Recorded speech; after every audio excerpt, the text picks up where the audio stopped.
Welcome back, everyone. I hope you enjoyed meeting our Skanska emerging technology experts. If you weren't able to visit every booth, all materials will be available to attendees after the event. Next up, I'm really excited about this. We have an interactive panel discussion led by our own Danielle O'Connell, Skanska's Director of Emerging Technology Services. Our expert panel of end users will discuss how data is empowering their firms to maintain and operate their facilities more effectively. So I'm going to hand it off to you, Danielle. Thanks, Anita. I'm excited to be here, not only because I'm passionate about these topics, but because, as Anita mentioned, we have an outstanding lineup of panelists for you today from different market sectors and geographies. I'll let our panelists introduce themselves in a moment, but want to take this opportunity to reflect on what we have already heard today, which is a lot about data. Anita kicked us off with a quick glimpse of Skanska's data strategy, highlighting the importance of data collection to our business as it supports our projects and creates value for our customers. Then we heard from our keynote, Dr. Fayyad, about digital transformation, AI, and data strategy, and how it is impacting business across the world. And from Professor O'Day about how these mega technology trends are infiltrating and really shaping our industry.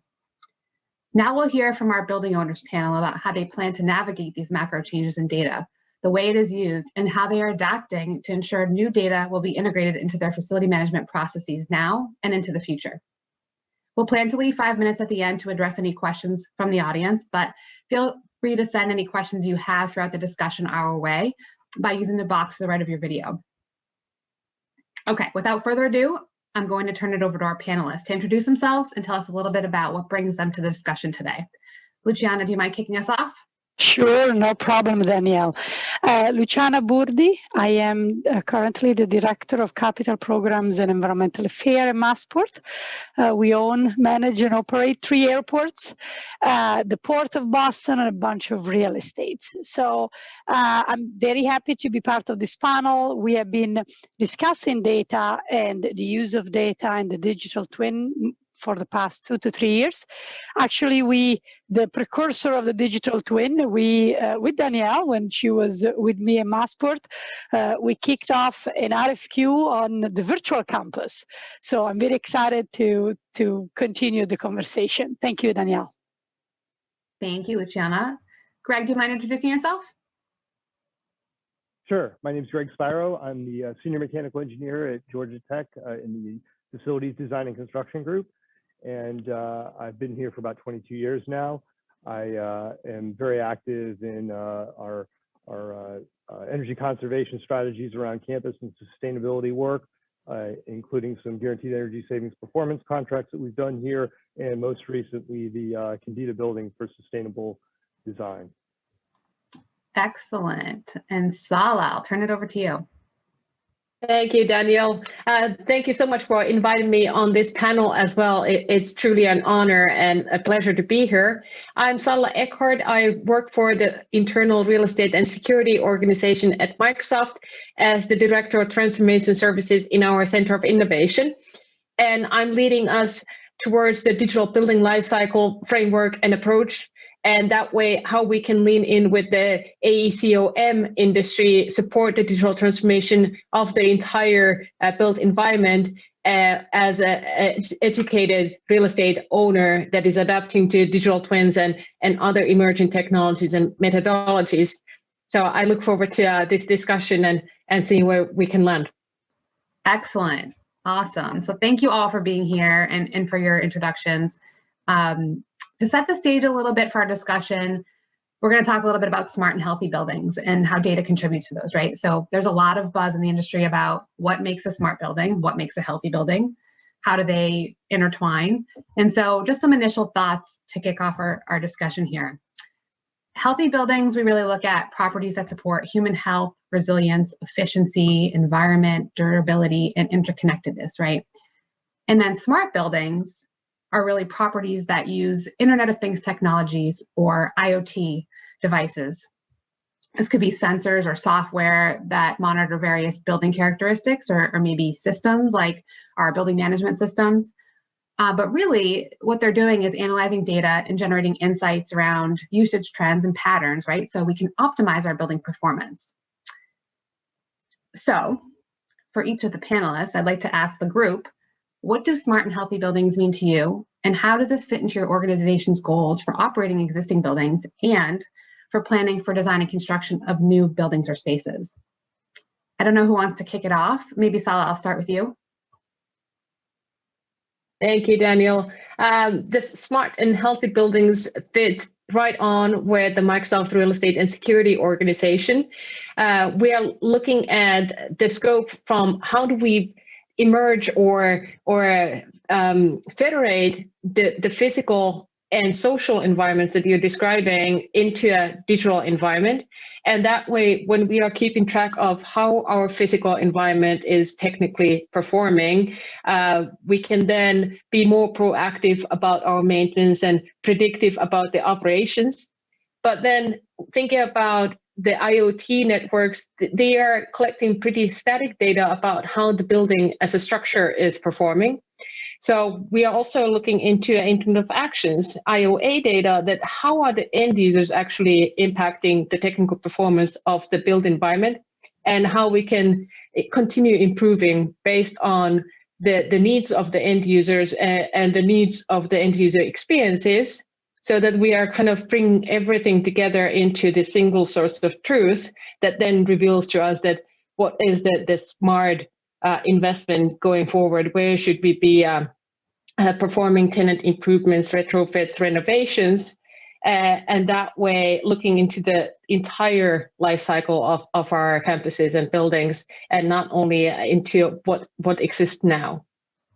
So it's very future-leaning approach for us. Thank you. Awesome. Greg, how does that apply to Georgia Tech? Well, I think that when I think about smart and healthy, I think that I sort of envision the Venn diagram, and there's this sort of intersection of the two. There's so many decisions that you can make that are healthy, that may not be necessarily what we consider smart in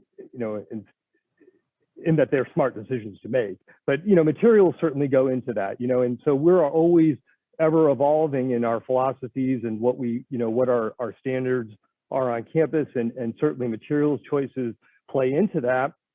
And certainly, the smart applications in terms of, making sure that your systems are continuing to run properly and provide continued healthy buildings, the fault detection and diagnostics that we're using to ensure performance, to ensure, continued resilience in the way these buildings function. And sometimes there's healthy choices that come out that maybe are unexpected. And in the Candida building, being a living building challenge, and all the different imperatives, we had composting toilets that were really part of that imperative. And with the pandemic and looking at the aerosolizations of the virus and how that's dealt with, the composting toilets being at a negative pressure, instead of air being drawn above head like you have in a traditional bathroom, it's being drawn down. So sometimes healthy choices come from unexpected places. Thanks, Greg. I wanted to, let's feed off of the Candida building because you went there.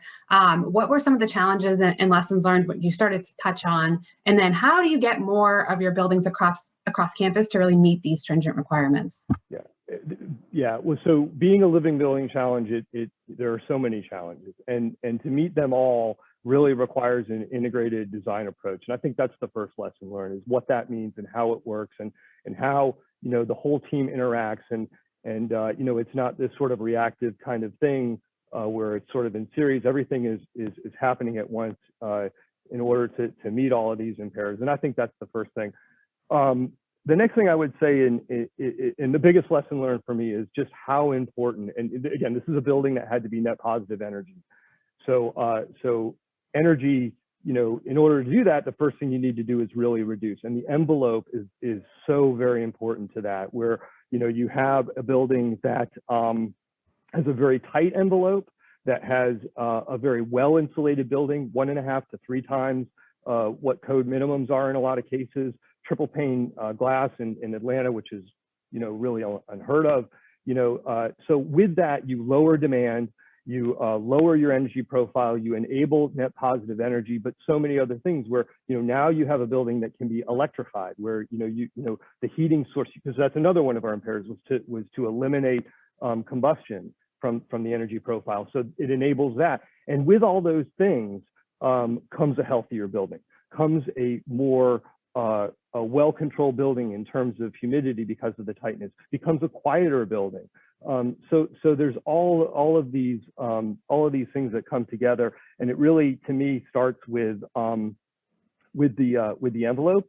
And I think it's really led me to look more into the passive house design standards and principles, and so many of those things are, well, really all of them are really you'll find you know, in the way we approached all these different imperatives. Excellent. And Luciana, how does this apply to a campus like Massport, which spreads over a bigger geography? Yeah, so we're taking a similar approach that Greg and Salla elaborated on.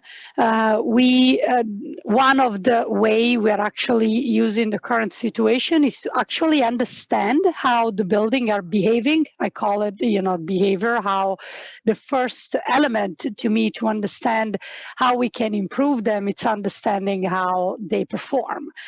So we are embracing and we are engaging in a large building condition assessments for all our building and all our properties to understand how they actually, you know, how the building responds to everything. And we are going not only systems, but we are looking into system, we are looking at energy performance, we are looking at also ADA, you know, universal design, all the elements, so that then at the end we can collect all of these data, which we have, but is everywhere, right?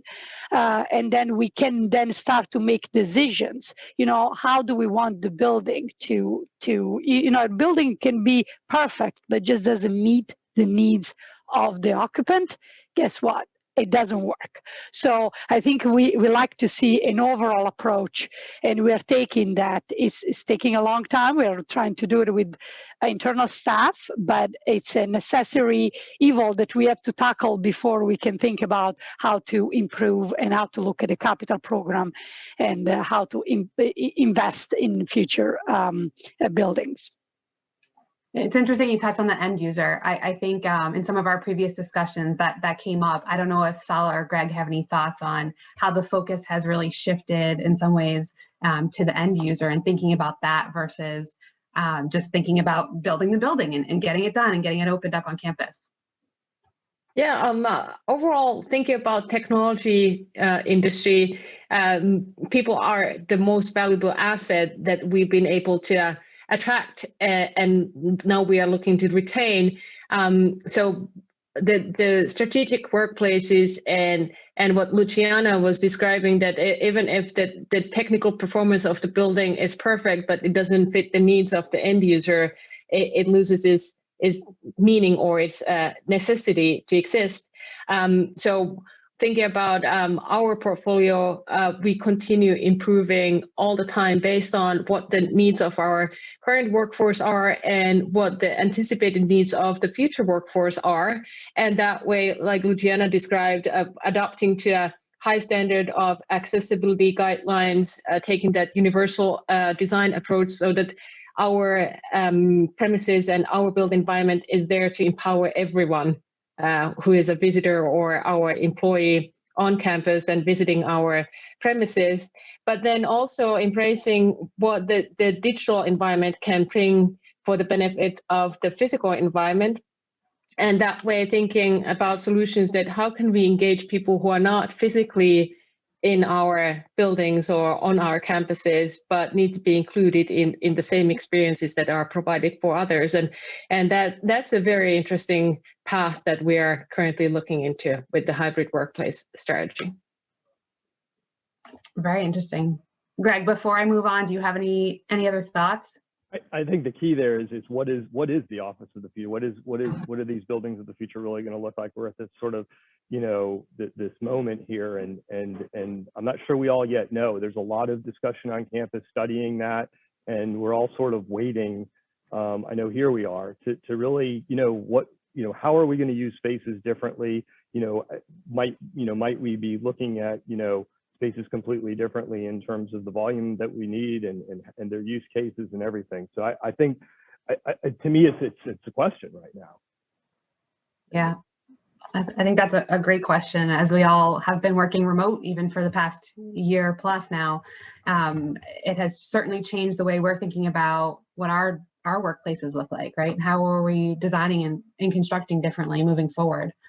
Okay, I'm gonna shift gears just a little bit, because I know one of the challenges that came up in some of our previous discussions was around, there are undoubtedly a wealth of information. You're getting more and more. And during the keynote, I heard an interesting stat about 95% of the data we're collecting is actually not being used, right? So there is just so much out there. And I can't imagine from, operations facilities team perspective, how overwhelming that can be. So some of the challenges we talked about were the true interconnectedness of systems. That's one thing. That the abundance of data and how do we start using it and maintaining it over time. And then ultimately, who's the end user and how is it used? So what can we do as an industry to improve the data collection process that happens on a project to support these healthy and smart building goals as we move forward? And starting now, starting today, or maybe even starting a few months back on a recent project you started. I don't know, Greg, I'm going to start with you because you're front and center on my screen right now, but let me know your thoughts about that. Yeah, the first thing that comes to mind when you talk about, the industry movement is, I think that with all of these different systems collecting all of this different data, I talk about integrated design, but there's these integration of systems too. We talk about the single pane that we all want to get all of this data for. And with the Candida project, for the first time, we had a project that had this integration specification. And to me, I think the next for us is to really have an integration subcontractor. I think that really takes ownership of the integration itself. Potentially purchasing and installing, running maybe low voltage cabling. But really taking ownership of all that as a sort of boots on the ground contractor, like you so usually would have for any specification section. To me, I think that's the next. One of the big movements I think in our industry. Salla or Luciana, do you have any thoughts on that? Yeah, I can just jump in, and maybe because it's due to my background, I think we always have to think at the end before we actually start to collect the data. So I always ask my manager, what data are you collecting? What problem are you trying to solve, right? Mm-hmm. So I think as an industry, we need to spend more time understanding the challenge, understanding the problems we're trying to solve. A lot of builders wants to get in and start building. And I say, what are you building? Why are you building, right? We are now in COVID, right? Things are changing. So I'm in the middle of 2 terminal building, right? And at one point I said, okay, we are building, how is the passenger behavior will change? What are we doing in our current design? One, terminal E is still in semi-design. The other one, it's, I think already it's going to be opening in a year. But what are we doing? How is the behavior of the passenger change? And we have to change. What can we change to accommodate the different behavior? We need to start to become more agile, less set in our things, like, oh, this is what design is happening, let's do it. Things change, and COVID kind of taught us that we cannot stay set in our ideas. So I think the more we spend into the McCain curve says it too. The more time we spend in the programming, really understanding the building, the better it's going to be later on. Great. And to kind of continue from that, it's the digital building lifecycle is really playing into what Luciana is mentioning about the agility, and what Greg was talking about as well. That if we are able to accumulate the digital truth over the project lifecycle, then people wouldn't have to be trying to anticipate beforehand that what might they have to deliver for someone as a decision maker when the decision maker doesn't even know what to ask for, but more focus on delivering the latest and the greatest data when it is needed, and that way release the resources from not generating a lot of data just for the sake of doing it, but really making it accessible and available when people need it. And having the strategy that the data can be collected, but it needs to be refined into information that then can be clustered into knowledge based on who the end user of that data is. And that way we can avoid that big data problem that continues to exist in the built environment industry, that we are overflowing with data that remains as dark data because the stakeholders don't know that it exists, or it's in a format that it's not really accessible or consumable. And we always end up in the situation where people just basically give up on trying to find it, and they ask the source that, can you please provide it for me? So we end up just reproducing the same data over and over again. So overall, there is a need for overall discussion in the industry that how do we actually accumulate the digital truth and start to adapt to the digital building lifecycle, so that we are not producing data just because that's the traditional way of working. That's interesting. What you said reminds me of just the right data at the right time, right? We need to get that information into the hands of the end user. And my question I want to pose back to you is, how can we better enable the sharing data across all project team members? So from design all the way through construction, because right now it is extremely siloed on a project. Yeah, I think that overall there is an opportunity for the built environment industry to adapt more to a cloud. The adoption rate of cloud and the industry has been traditionally quite slow, and the industry has been quite reluctant on it. And there are traditional reasons for it. But as long as organizations are not storing data into cloud as an infrastructure, there's no way to start using the cloud as a platform to start integrating the different systems together and create the digital services that people want.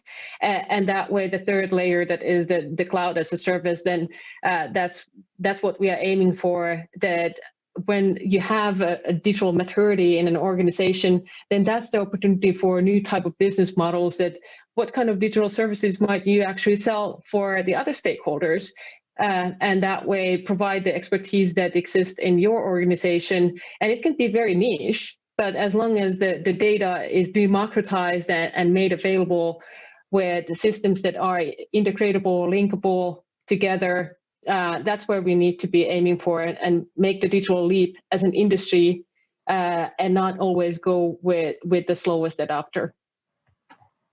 Great point. Greg or Luciana, any thoughts on how some of your projects are enabling this data sharing across the project team? I think it's something, the whole issue of data on campus is so big right now, and it goes so beyond construction projects. I mean, we, certainly we're trying to tie into our O&M systems, and there's been trials and tribulations with that. But as I listen to the discussion, I think one of the things that maybe we need to be careful of is to assume who the stakeholders are. When I look up across campus, and there's like, I think that data can be used in so many different use cases that we may not imagine. And I think that accessibility, that theme that I'm hearing, is so important to that it is accessible in ways that maybe you don't imagine, and use cases that you hadn't thought of. That's great. Accessibility of data. Luciana, any other thoughts?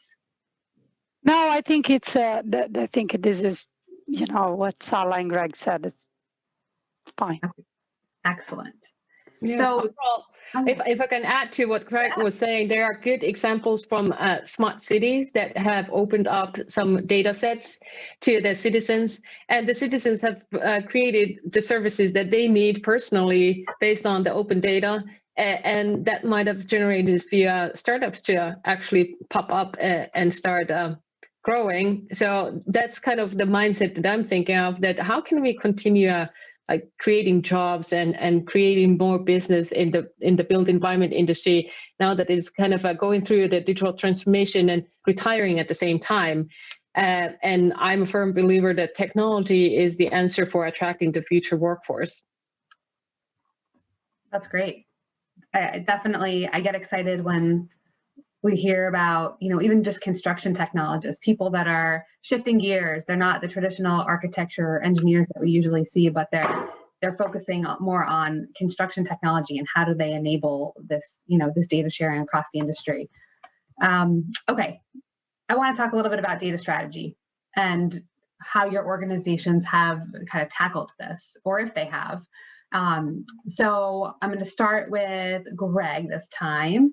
How does Georgia Tech have a data strategy, and how is that impacting the way you operate your existing facilities or plan for future buildings? I sort of alluded to it a minute ago, but it is ever evolving. We have a lot of leadership change on campus recently, and it is a major topic of focus, enterprise-wide. And it's sort of, why I was sort of thinking the way I was in the previous statements I was making is just that I think we have to view data as enterprise data, whatever it is, and sort of break the silos that we typically have. That it's like, oh, this is building data, so it's facilities, or it's but there's we're working with some researchers right now who are really interested in using network activity for people counting, for instance. And there's just so many applications with that yes, the built environment is part of that, but there's so many applications around campus. So I think that's the challenge, and it's that big data challenge.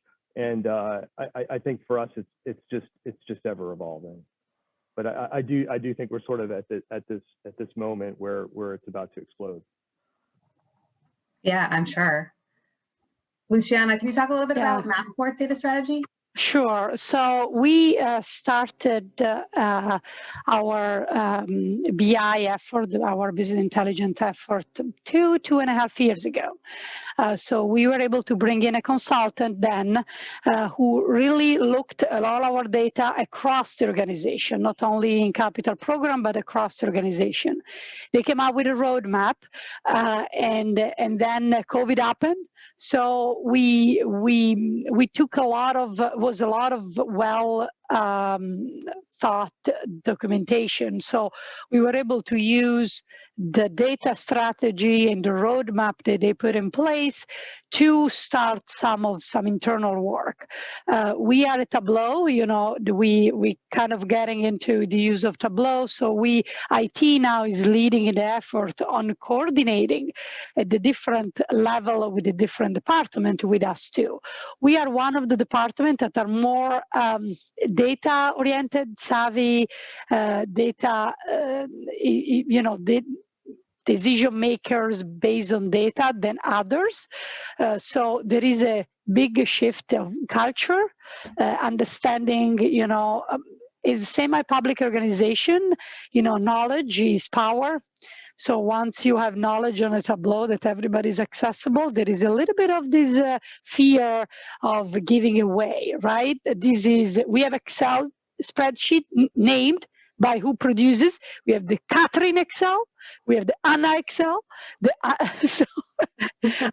It's a cultural change that needs to take it out from this is not your data, but is the data that can be used across the organization. So it's happening at the same time. There is a big effort. We have Tableau champions in every department that can do work for us internally, but every department has a champion, and then they get funneled in through IT, who's kind of leading it from a more technology and technical implementation. I'm personally reaching out to every director. I have always get a lot of questions about what is the status of the project, where are we, what is some of the data, right? We start tracking them in WBE, safety, and I'm working with the director, with our operating unit, aviation and maritime, to understand what is the data that they like to see. Again, going back to the customer, what is the data they would like to see on my project? So working that internally to make sure that information is delivered in an easy way for them to to access, we are very good at making it very difficult to understand what we work on. So it's a skill set to simplify in a way that the client can really understand, and they can use it the way that best suits their needs. That's a great point about simplification. I've been hearing that a lot this week, just about how we talk about sustainability and innovation and data, and we tend to just overcomplicate it so that people are not interested. But there have to be ways that we can simplify it so the end user is eager to use it because they feel like it's going to make their jobs easier, right? Their day-to-day just a little bit more efficient. So I like that word because I just, again, I keep hearing it and I'm like, okay, simplify, don't overcomplicate that. Salla, any thoughts about how Microsoft is approaching their data strategy that you want to share? Yeah, we are going through the digital transformation as a real estate owner as the rest of the built environment industry, and we are trying to make our data strategy as people-centric as possible. So keeping it simple so that it is easier for people to adapt to, and then being very serious about data security and privacy, and that way not only protecting our own organization, but also protecting those that work with us or work for us. There is no need for rushing into digital transformation and just adapting to everything that is thrown at organizations and end users, because there is a lot of development and digital evolution happening in the built environment industry. But being very careful about who is the cloud provider, and in our case, we are adapting to Azure-based solutions, and being very critical about what other options are out there, why they exist, and then choosing what goes into our digital core, and how do we actually then integrate with our vendors and our partners and integrated companies so that everyone is kept very safe in terms of digital platforms. So it's a very people-centric approach for us, and we are listening to a lot of feedback from what are the end user needs from everyone. So we're not forcing people to choose something that actually doesn't work for their workflows or processes, but being very clear of what are the capabilities that these new digital platforms and solutions are bringing for re-engineering the processes that people are managing. Excellent. You all have a lot of work to do, it sounds like. It keeps you very busy, I'm sure. So I guess for any other owners or clients of Skanska who we have on the phone today, any tips or recommendations for anyone that's early on in their data journey or wants to start, looking at their data strategy across their organization? Anyone? Salla? I guess my advice would be to kind of start building up the digital building lifecycle strategy. That way it's easier to understand that what is the design strategy, thinking about BIM-centric design, how that feeds into digital construction or a fabrication and industrial construction, and how is the data actually accumulated over to the owner operations, so that there is no longer that 95% of data goes unused once the building is built, but we can continue kind of enriching the data and kind of evolutioning the data in a way that is always the latest and the greatest and relevant for the project team.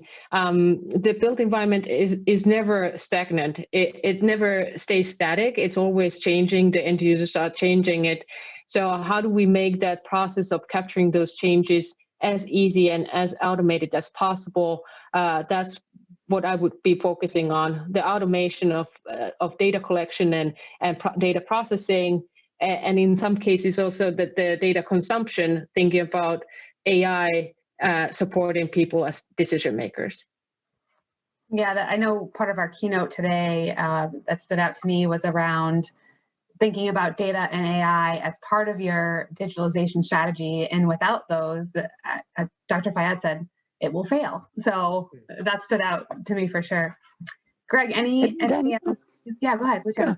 Yeah, it was something I think I like a lot what Salla said. I will I will go on a higher level too. If I look at organization, so if I look at myself,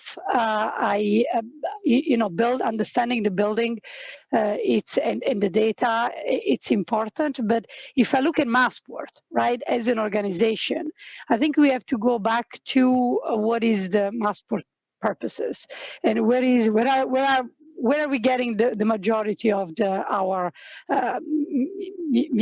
where we make money. So in any private company, what I would recommend is to understand your business, right? Understand where is your, and then try, it's, if you are in the real estate, yes, maybe buildings are great, but if you're in an airport, I guess we don't make building we actually spend money on buildings, but understanding the business perspective and then looking at the data that ultimately will allow you to stay in business, to be on top of everybody else, looking at the competition, right, and differentiate yourself. This is what I will give to any other owners, and focus on what is the most beneficial to your impact, financial impact. When you talk through that, one of the things that I think about is thinking about who your stakeholders and how they access data. We don't all access it the same way, and we're not all comfortable accessing it the same way. I think that's important too. Yeah, that's a great point. I remember, my days at Massport talking to some of our facilities team, and we were really trying to push models into their hands, and they're like, I don't want that. I don't, they don't even have maybe an iPhone. They have more of a flip phone, and that's all they care about, right? So they have iPads now. Oh, there you go. But they still don't like to Yeah. That's not what their business is. Exactly. Right. Yeah. But to the iPads, one of the things I've seen recently on campus is where we have our utility systems in GIS, and there's more and more data within that GIS system, and they're embracing that. I was out in the field the other day, and somebody pulled up their iPhone, and they pulled up, a set of valves we were standing on, and so, yeah, that's the kind of interface, and how you can bring data to the people who need it. And we are doing exactly the same things. Just, we have a Mass Portal. One of the things that we developed lately is really Esri, the implementation of Esri, getting out from more CAD GIS and more into the Esri, and how, developing apps so that this data can get to the hands of the user, the end user. And it's simple to use, right? Back to that point about simplification. They don't want to, if they can't figure out how to open the app and get exactly what they need, then forget about it. Yeah, that's great. Okay, I want to jump to another topic that is near and dear to my heart, which is digital twins. So I'm quickly going to give you just a little snippet of a definition from Construction Dive. The concept of digital twin is a virtual model of a building that collects real-world information about the structure via sensors, drones, and other wireless technology. I'm going to leave it at that. There's a little bit more here, but something that came up when we were talking was that Massport actually has their own definition of digital twins. And there's something driving that for Massport as well. So Luciana, I'm going to ask you to kick us off and tell us about the digital twin definition. More than happy to do so, Danielle. So it took us a little bit of time. So I have a short definition and then a longer explanation. I'll just go to the short one. So the digital twin is a virtual representation of physical assets across the life cycle meant to develop and enhance processes and technologies. It improves decision making, optimize priorities assessment, manage assets, and retain knowledge. So it took us a while to get to this definition, because and we did a lot of research, the definition of digital twins is different depending on which organization, where you are, right? If you look at, I think Deloitte has a digital twin. It's a near real-time digital image of a physical object. Everybody has their own definition of digital twin. So the way we developed our own is in collaboration with our facility, our operation. So we had the team that was put in place at the beginning of COVID by the leadership, by the CEO, and I'm leading it. with Mark Ricketson. He's my number 2 on the implementation of the digital twin, but it's really a collaborative effort. We made a couple of presentations. One of the major tasks is for us to educate everybody else in Massport on what the digital twin is, because everybody has their own idea of what, like AI, everybody has their own idea of what AI does. So we are actually working now on developing a video. We are interviewing other organizations around Europe, in the United States, and across, maritime and aviation, and then educating the rest of the Massport so that we can all at least have a common understanding of what does digital twin means for Massport. The CEO was behind this initiative. She loved the idea of the definition. Was interesting to us because the first person that we needed to educate and to get a buy-in was the CEO, and we succeeded. So. If we got it on, we have the rest of the authority. So I can go on forever on this, but I can let Greg and Salla go. Yeah, Greg, you shared an example about an energy model being used as a digital twin for the Candida building. Can you talk a little bit about that? Yeah, absolutely. So we had a group that's in our aerospace systems design lab, and I would say don't let the name fool you. They were really data analysts, and so, in the spirit of using the Candida building, as a living learning laboratory, they were brought on in construction to, develop a digital twin for the modeling of the energy and water of the building, and so we could sort of run some what if scenarios. And they actually worked with the director when he first came on to sort of get a sense of, hey, what if these sort of different scenarios play out. And so lo and behold, then we were faced with the pandemic. So with the certification process, we had to show real data for a 12-month period showing that we met the energy and water imperatives, the energy being net positive energy. So over the 12-month period, our meters showed that we were at 240% net positive. So we'd blown our numbers away. But yet we wanted to show that we had in March a different use case for the building because of COVID, and so we utilized the digital twin that they had developed and ran these what if COVID didn't happen scenarios. And for the energy, we went from an EUI that was at 16.9, just under 17, to 18. We went from that 240 to 225%. So all of that was used for the certification process. So it went from this, kind of thing that we had that we weren't exactly sure, how we might fully leverage, to this thing that really became, part of the certification process itself. And the one thing I will point out too is that this group actually was actually a reduced order model that was developed here as intellectual property of Georgia Tech. And I think that's another thing that was really neat about it. Greg, I'm not sure I can see Danielle. So yeah, I think Danielle is off. So maybe Salla, can you pick up from that?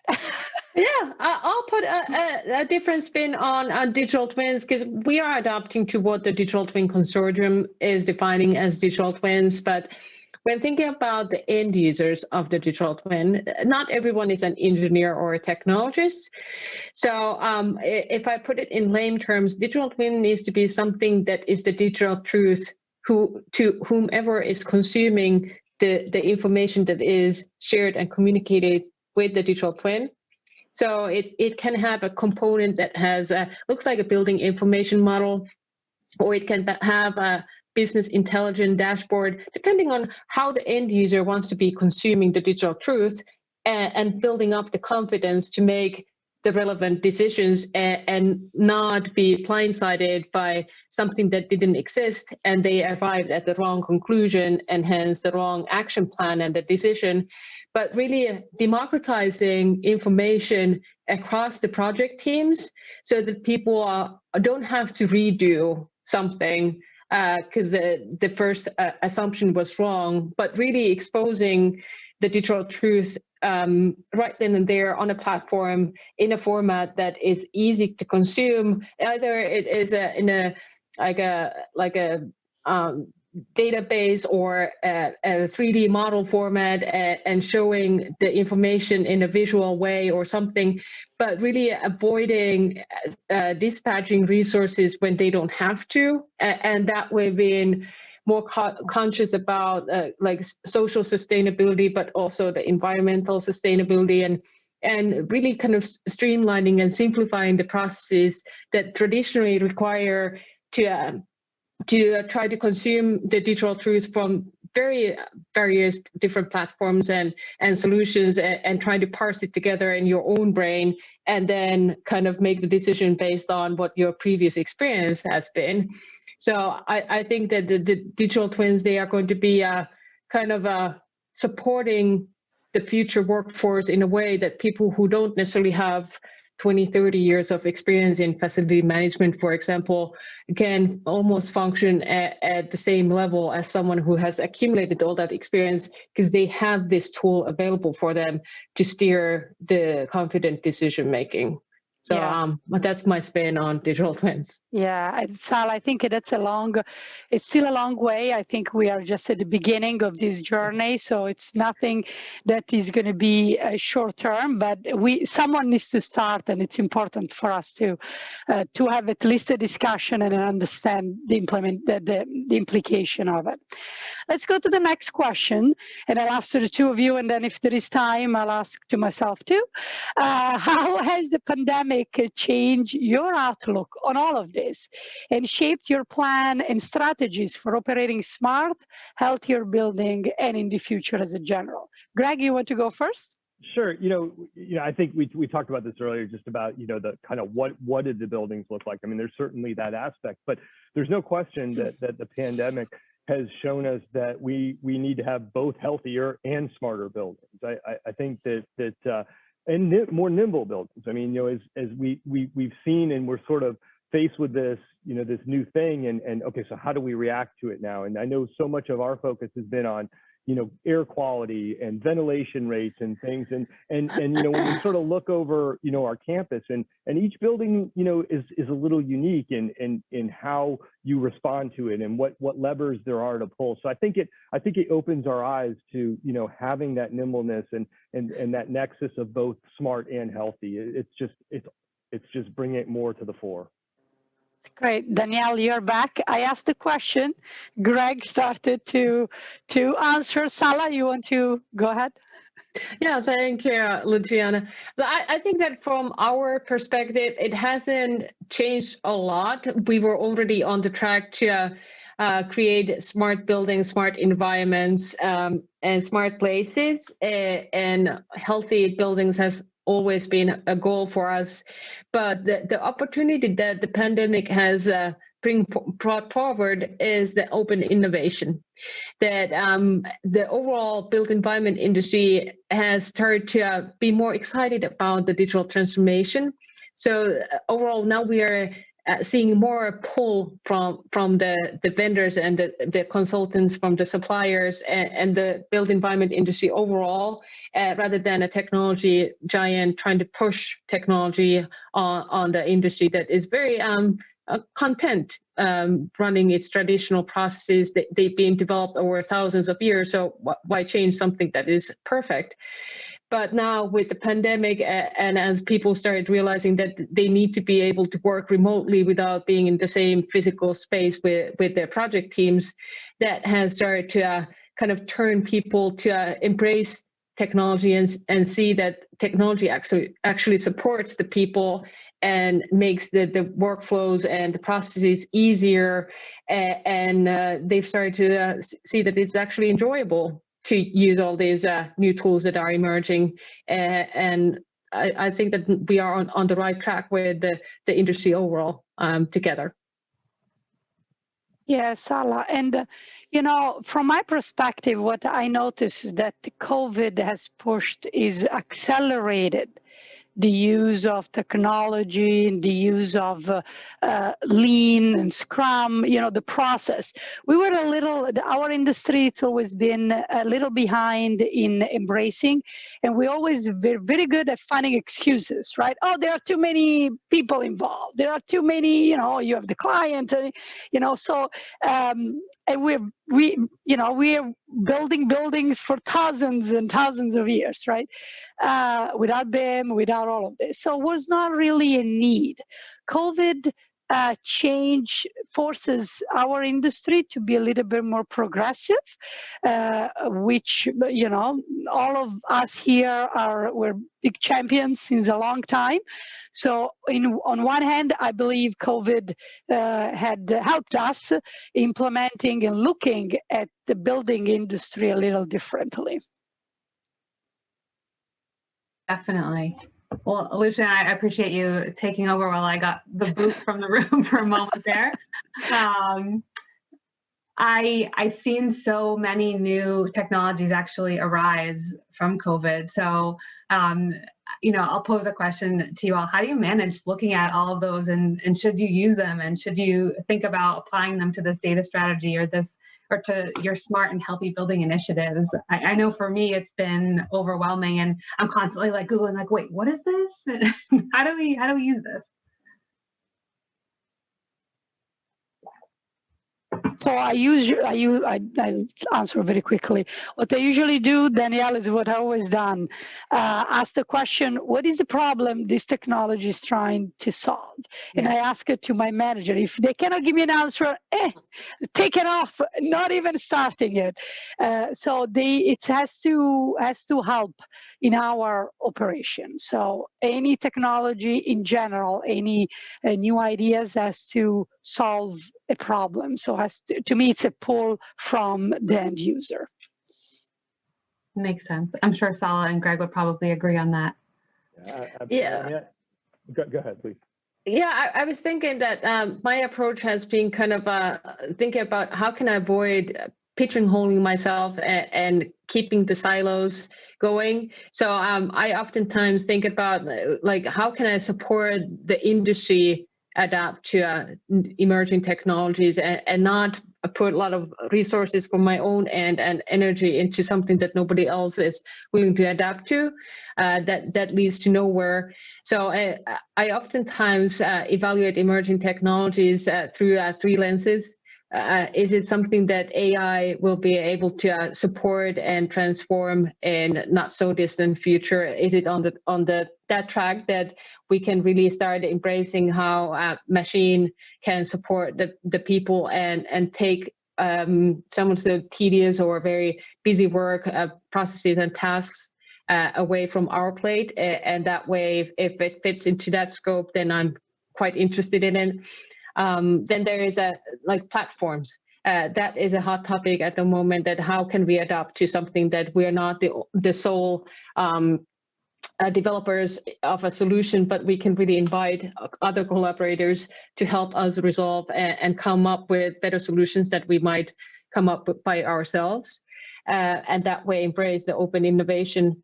And then thirdly, I'm an enthusiast of extended reality and how we can start experiencing projects more rather than try to read documents and reports and eventually be quite bored with the information that we are trying to absorb and try to understand, are we understanding and comprehending what is communicated to us the same way as the person that is trying to tell us something.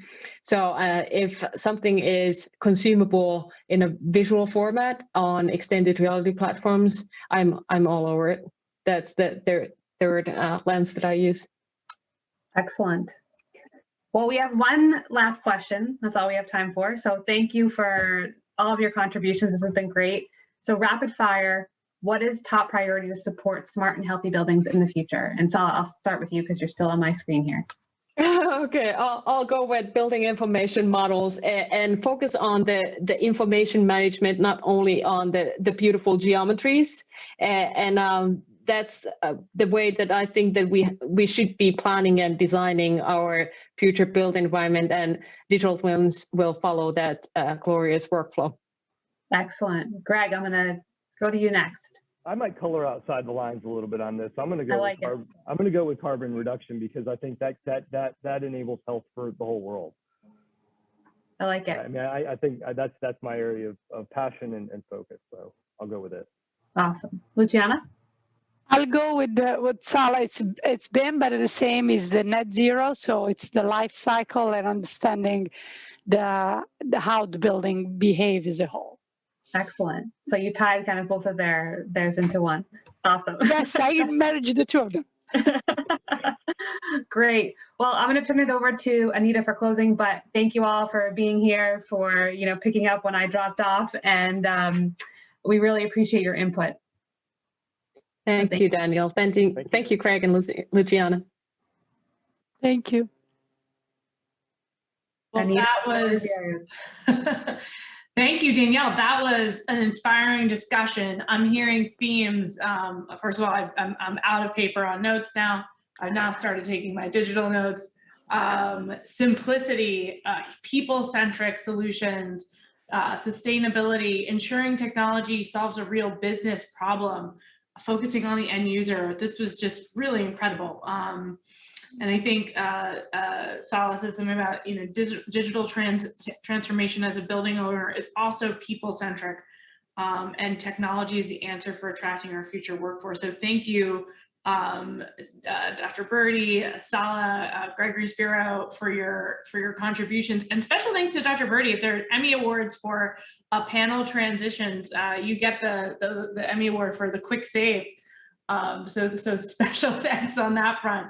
I also just want to take a minute to thank our keynote presenters, Dr. Fayed and Dr. O'Day. I think Dr. Fayed said, it is all about human-centered AI. AI is not about replacing the human with a robot. It's about taking the robot out of the human. I will be using that in all of my conversations about data and AI as we launch our business plan and data strategy moving forward. Again, thank you to the Skanska technology experts who made this event come to life, and our marketing and business development professionals who made sure that it looked good and was easy for folks to navigate. We really want to hear your feedback. Note that all sessions and exhibit materials from the event will be emailed to all attendees in the next couple of days. So if you missed some of it or wanted to follow up on a particular technology or visit a booth, that will be made available to you. I really hope you've all enjoyed today's event as much as I have. Thank you for joining, and we look forward to connecting with you all again soon. Take care and stay safe.